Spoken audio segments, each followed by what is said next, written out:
এই যে আপনাদের জন্য আমরা ইফতারি নিয়ে আসছি। হ্যাঁ, এখানে ইফতারি বুঝ করে দাও তুমি কী কী আনিছি আমরা। এদিকে এখানে আসেন,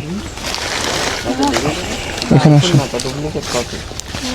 এই যে দেখেন, ওনাকে একটা তেল দিয়েছি 2 লিটারের, আর 30টা ডিম, আবার হচ্ছে এখানে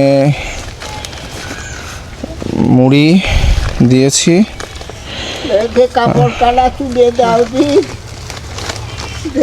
বয়স কত হয়েছে চাচাম্মা এনাদের? আপনাদের চাচার বয়স কত এখন? 82 বছর। আর আপনার? ওইরকম। আপনাদের কেউ দেখে না? কিভাবে চলেন আপনারা? এই যে মুড়ি দিয়েছি, আর হচ্ছে ওনারে এই যে কি বলে এটা, গুড় দিয়েছি, খেজুর দিয়েছি, ডাউল 2 রকমের 2 কেজি, চিড়া 1 কেজি, আর হচ্ছে এটা ছোলা, তারপরে